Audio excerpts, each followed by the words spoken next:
So I started out in Canada many years ago as an entrepreneur, and also I became interested in essential oils in a more of a therapeutic context, and and eventually studied clinical aromatherapy and launched a small company there that was like over 20 years ago. And with that, when I was studying aromatherapy, there was the sort of facet of study of natural perfumery, so that when you're making therapeutic blends, you'd make also blends that smelled good, that had a pleasing, structure in as far as the scent side of things. And so then I realized actually that perfumery was a profession.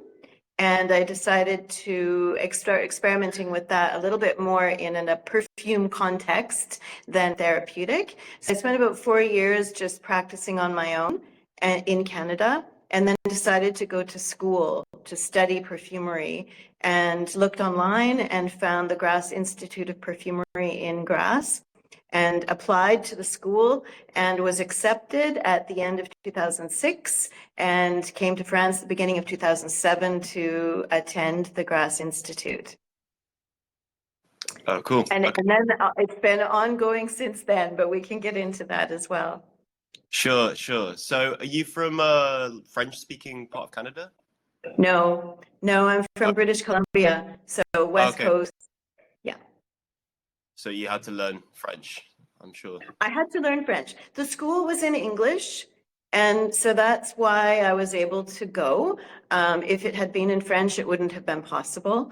But because it's an international school, and they have students that come from all over the world really to study there. There's 12 students per year, and it's taught in English by French teachers, but the course material is English based. Okay, lovely. Yeah. So what's perfume making school like then? Is it like, how does it work? Do you get sort of, you have to make your own perfumes and then you're marked on them or something like that? Is that how it works? Eventually, it gets to that point. There's a competition at the end of the year amongst the students, but the first 3 months or so is spent just smelling ingredients. So smelling and learning by memory. There's probably, we did probably between 300 or 400 raw materials, naturals and synthetics. There's a system of learning, because the ingredients are divided into olfactive families, green family, woody family, rosy family. There's a different set of families for naturals and for synthetics. And so we spend the first few months just learning by heart the ingredients before we even begin composing. Wow. Okay. And you call it composing? Yeah, it is actually composing. And there is that parallel with music for sure. Yeah, I know a little bit about it. You have the 3 different tone families. Could you go into that a little bit? Yeah, sure. So that's where it can vary a little bit from music, because we have top notes. I mean, even the word notes, of course, parallels with music. There's top notes, middle notes, and bass notes. And all that really refers to is sort of a rough generalization of the volatility of the ingredients, which means how fast they evaporate. So top notes are very volatile. They evaporate faster than hard notes or base notes. So it's actually a physical, it's the molecular weight basically of the ingredients. Whether they're naturals, they're already a construction of different molecules, or synthetics can be individual molecules. So even a natural will have top notes, like bergamot, for example, will have its own top notes, middle notes, base notes, or the part that evaporates faster than the rest. So that's, it's a little different from music. I guess you could say sort of like high notes and low notes kind of thing, and their vibrations. Yeah. I mean, I think there there are probably a lot of I think the one that seems sort of apparent to me is that both things are kind of, the worlds of smell and music are both kind of very abstract and can elicit incredibly strong emotions in ways that you can't really intellectualize. I don't know if Well, in that sense, in the connection to emotion, yeah, right? and to memory too. Yes.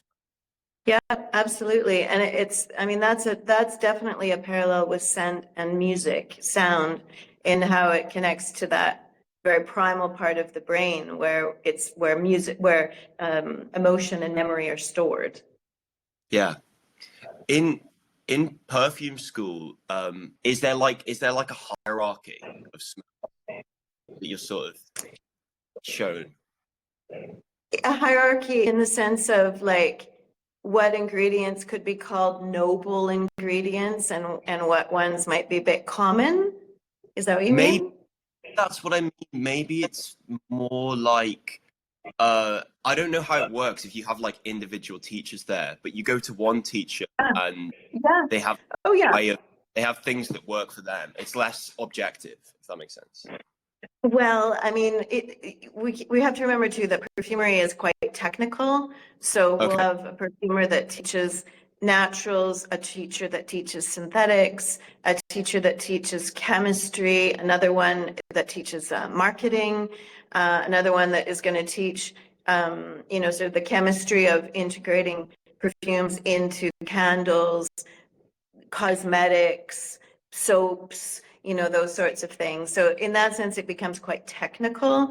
After the artistic side is more, it's not as important in the perfumery school, except you're learning your own personal way of expression. So the creativity is something that you have to draw on in yourself. Perfumery school is a little bit more about the technical side of things. Okay, yeah. And would you call yourself more of an artist or a technician then? Both, Both. definitely And you both. Yeah, I mean, some people, I mean, there are two kinds of perfumers. If we really divide it down the middle, there could be very technical perfumers and ones who are more artistic. But even the artistic ones have to have, there's still technical considerations because there's a lot of safety regulations and chemistry involved that you have to take note of, which I guess I mean, that's where it could come in maybe to a painter, like a painter, artistic painting, there's going to be chemistry involved as well with color theory and that sort of thing, like the actual materials, the physical attributes of their ingredients. Technical perfumery, someone, let's say they do just shower gels and shampoos and cleaning products, that sort of thing but they're still going to connect to emotion. They're still going to be studying the market, seeing people's preferences, tapping into communication and marketing, but it could be just the perfumer's approach is super technical. And then the marketing department will work more on the emotional side of things. I see. Um, so I want to talk a bit more about sort of your like artistic process then, or Okay.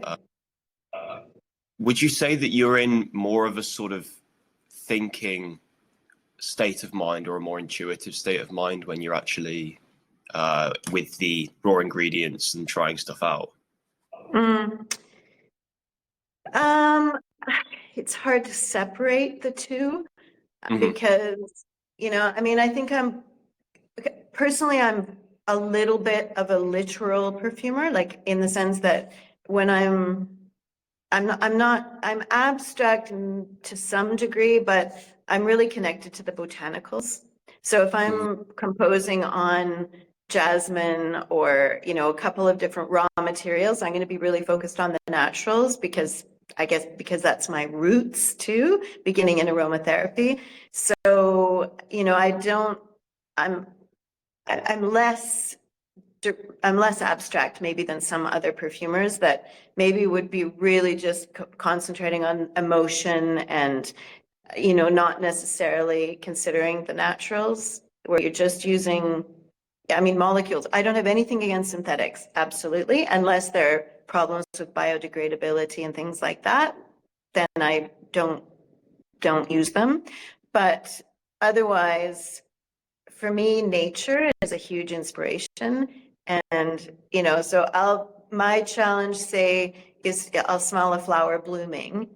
And if there's no natural extract of that, like, you know, some flowers don't yield an extract. You can't do a distillation of them or anything like that. So my challenge would be analyzing that scent as I'm smelling the flower or walking by and the tree is blooming or something, and trying to analyze what molecules I would use to recreate that scent. Wow, that's really cool. So that's a lot of your inspiration literally comes from basically trying to replicate nature. Yeah, for Wow, sure. yeah. Yeah. Or how to I, balance different, you know, like a perfume can be really complex. So you can have citrus ingredients, aromatics, like herbal notes, you can have florals, you can have woods, you can have all those in one fragrance. And then, mhm. and then bring in some molecules as well to sort of make things a bit more transparent, a bit more long lasting. If you bring in an aquatic note that would only come from a molecule, you can't get that from a natural ingredient, then how to put all those together in a balanced way while also considering, and this is a huge part of composing fragrance, is the evaporation rate. Mhm. Because if you're going to make here's another parallel with music, an accord is the Mhm. same as a chord in music, like a musical chord. You have several notes together that create a synergy for a new sound. So you want that chord to stay connected to itself, not to dissipate. You want to have that chord, that accord, carry through the fragrance, or at least through the top notes, or at least through the heart notes, etc. So they have to have similar evaporation rates, so they stay glued together. Mhm. So that's a consideration as well. So that's fairly technical. Yeah. And I mean, I'm guessing you, after you make it, do you sort of leave it, or like, do you put it on yourself and then see what happens across, like, over the course of the day, that sort of thing? Yes. Yeah. Yep. Yep. You'll smell it on the paper strips. You'll test it on your skin, test it on your friends. Follow that paper strip, you know, for 15 minutes, half an hour, end of the day, the next day, smelling it again, and until there's no more scent on that paper strip. So you Mhm. really follow its evolution all the way through, and then let the trial, because you'll do a whole lot of trials. So you have lots of little bottles, and let them sit for a week, and then go back and smell them again, Mhm. because they will evolve. Yeah. Yeah. And are you ever surprised by what happens? Yeah, sometimes in a good way, sometimes with disappointment, because Yeah. you have an idea in your mind when you're creating and when you're choosing your ingredients. It's all coming from an idea that you have. You're imagining the result Mhm. based on experience, based on your knowledge, based on, you know, your based on hope sometimes, you know, because you have an idea. It's like, okay, this really feels like it could really work. And it's based on experience, based on technical knowledge. You put it all together, and sometimes it works amazingly, and sometimes it doesn't. Mhm. And then you problem solve to figure out what's wrong, where the problem is coming from. Yeah. Yeah. And give me an idea of the sort of timeline. I mean, how long does it take to make a perfume that you'd be happy with marketing? It depends on the deadline. You know, like it's good to have I think probably in any creative process, you can keep going back to it and tweaking it Mhm. indefinitely, right? And so you have to set a deadline. You have to, you know, so if I'm working for someone else, they give me a deadline, and I almost prefer that because it pushes me to, you know, it adds pressure.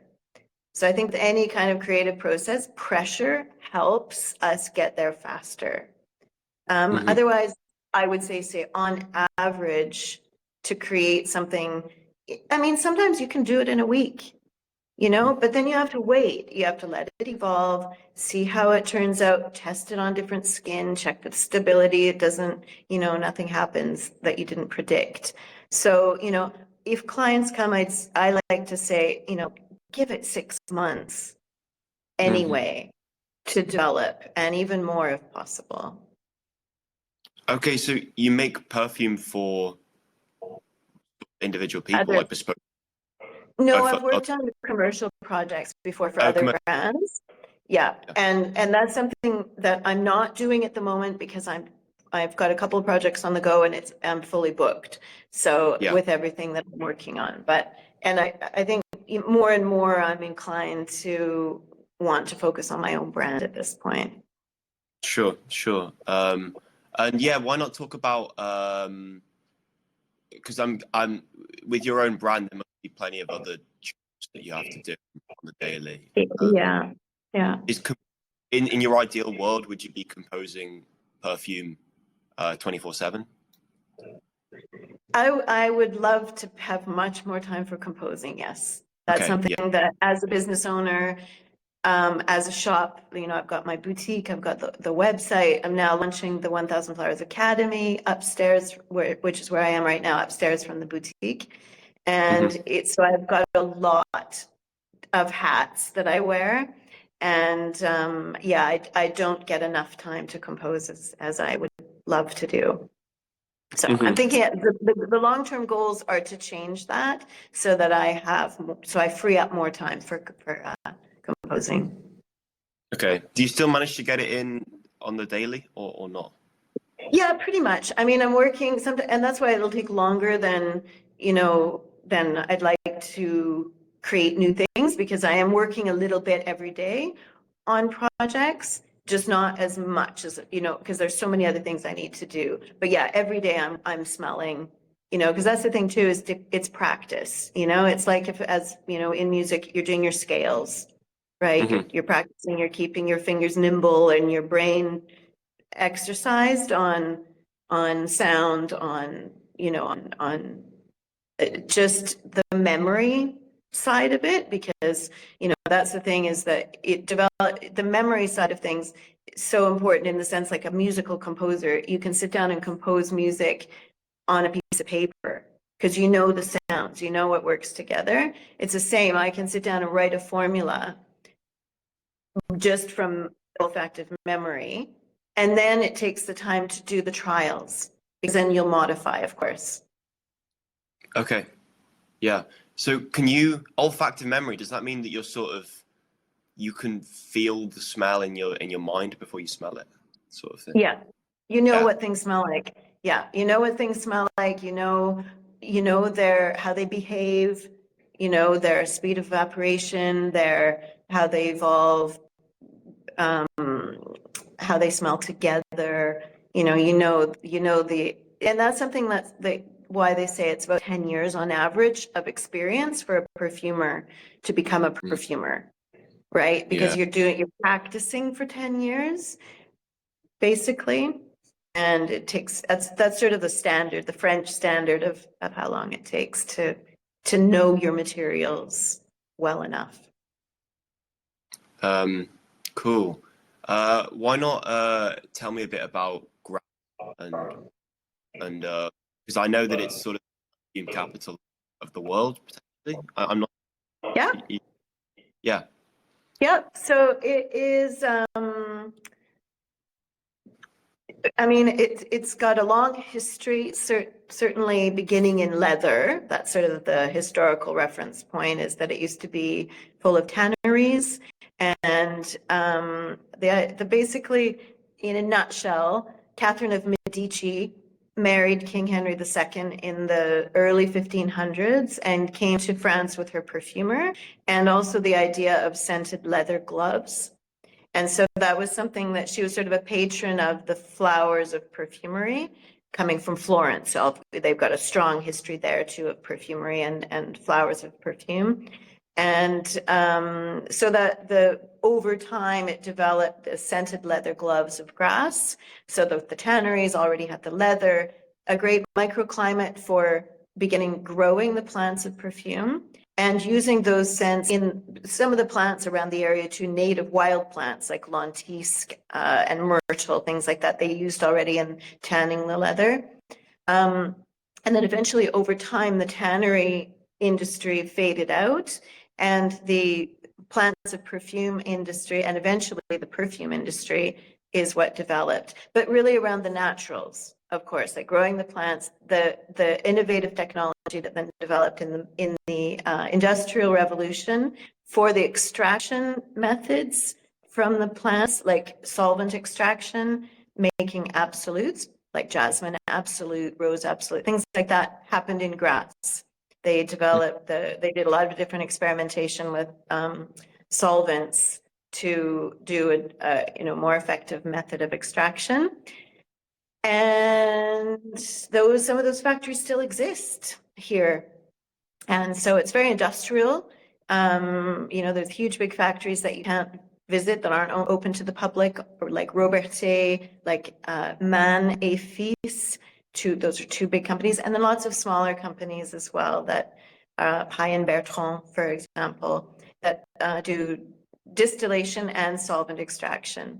And then the flavors industry developed more in a more modern context, and that's definitely linked with perfumery as well. Okay. So Grasse is still very much historical. It's quite people come and they expect to see big fields of flowers everywhere here, and it's not so much that anymore, because, well, the cost of production really went up too much to make it realistic. So a lot of the big companies then, they have their affiliates in North Africa, in around the Comores, Madagascar, places where the plants can grow also. So they export then the technology that was developed in Grasse to do it on site in places like that. But there's still, the companies are still here, and I mean, things like pink pepper as an example.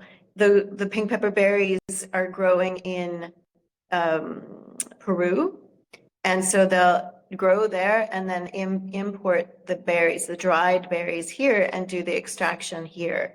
So there's quite a few ingredients like that they can import, patchouli leaves from Indonesia, and they can do the distillation here in Grasse. Okay, yeah. So a lot of stuff still happens in Grasse, a lot of industry. Oh yeah. Absolutely. And it's still, it's sort of like on the upswing again, like a lot of the big brands are coming back to Grasse. Lancôme opened their estate just beside the old city recently. LVMH, of course, came back a few years ago as well, and they work with independent under contract small growers who produce rose and jasmine and tuberose and iris for them specifically. And then Chanel has had their quite large farm about 40 minutes to the west of Grasse for 5 generations now, actually. But there's been much more, and especially since UNESCO also in 2018 recognized the expertise within the perfume world here in Grasse as a immaterial cultural heritage expertise for the growing of the plants, the extraction, and the perfumers using those ingredients all in one place, is now recognized by UNESCO. So you came to Grasse to study, but I'm guessing you just sort of fell in love with it and wanted to stay. Yeah, I mean, yes, I didn't predict I would stay. Of course, I came, I applied, I was going to go to school, go back to Canada, continue my business, carry on. And then once I was here, I mean, you never predict what it's going to be like to study or to live in another country. And of course, it changes you.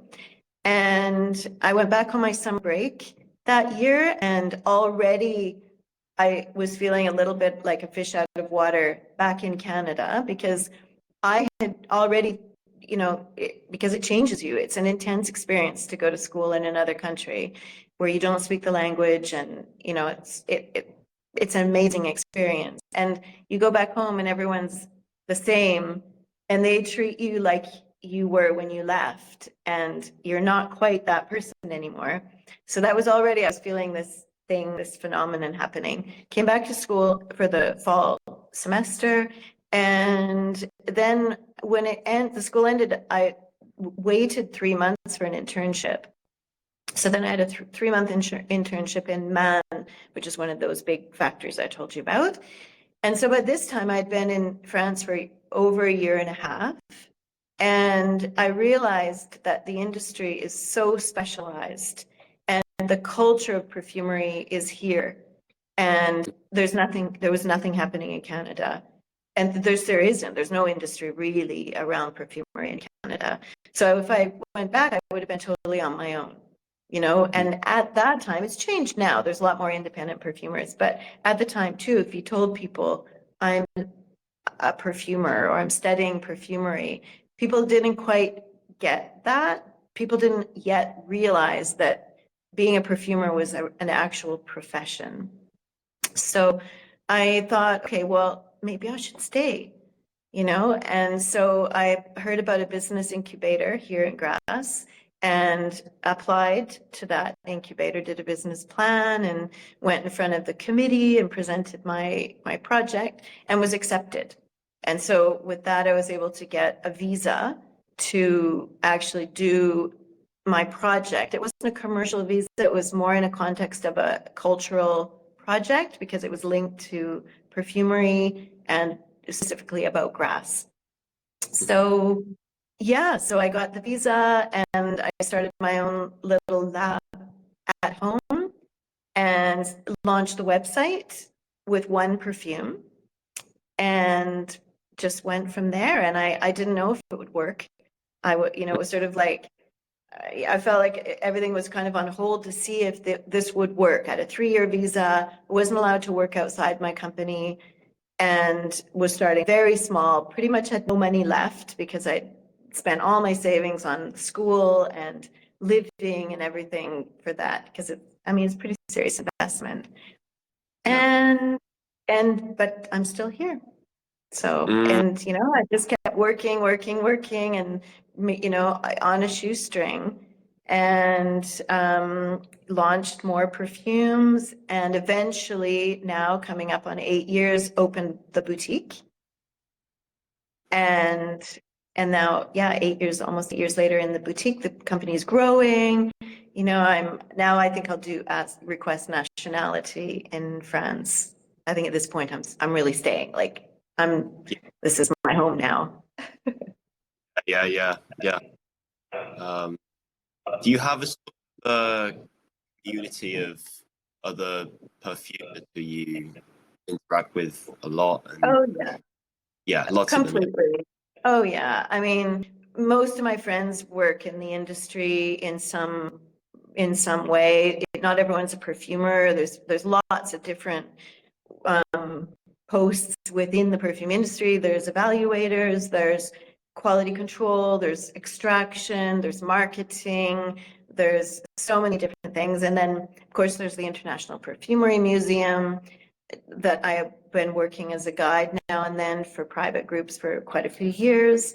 There's all the companies, you know, like Fragonard, Molinard, Gallimard, like everything is all about perfumery, you know, so whether people work in sales or, you know, there's so many different aspects, but everyone understands the world of perfumery here. I mean, it's just, there's growers, you know, the plant growers, the people that work in the labs, you know, there's so many different aspects of the industry. Yeah. So, you know, it's a community for sure. And you spoke before about the 1,000 Flowers Academy, so you've got that. Yeah.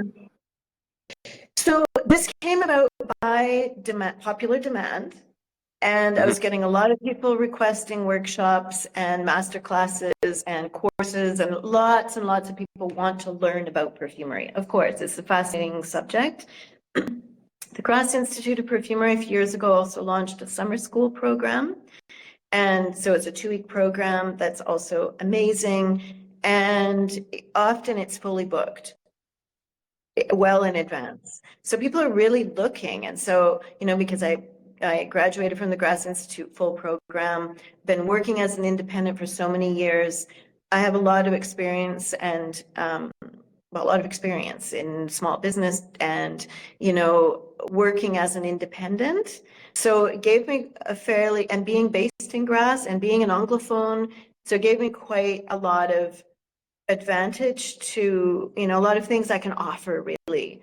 And so the apartment up above the boutique was empty for many years.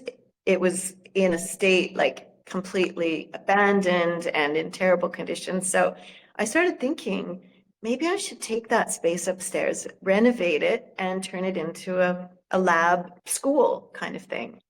So that was a whole process of, getting the funding for that, making a business plan. I went through a group called Initiative Terre d'Azur, which is a national program to help small business development financing with loans, with interest-free loans, basically. So I went through them, was able to get a loan to help with because it was also fairly costly to fully renovate it.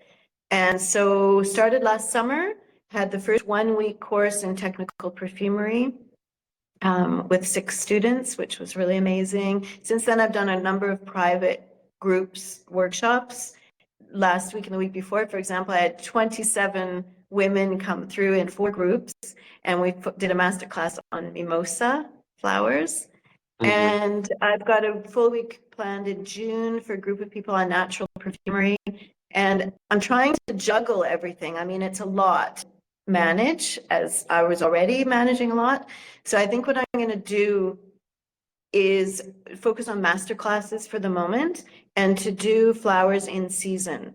So, we just did the mimosa, rose is coming up. So I think I'll just actually plan on doing a master class, like 2.5, 3-hour classes, technical classes on formulating rose. So reconstituting with molecules, knowing how to do that, and also learning the naturals in the rose family.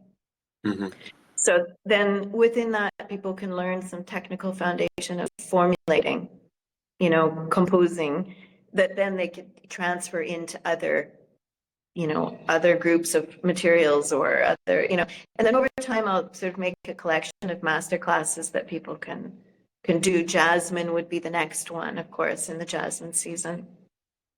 But it's right upstairs from the boutique, so it's in the old city center. It's a beautiful space. It's really bright and spacious, and yeah, I'm really happy with this project. Cool. Are there some nice flowery walks that you go on around the region? I don't know. Are there nice particular...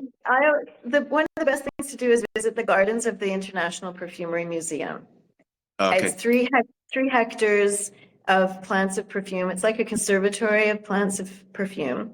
And it's between Grasse and Cannes in a town called Mouan-Sartoux.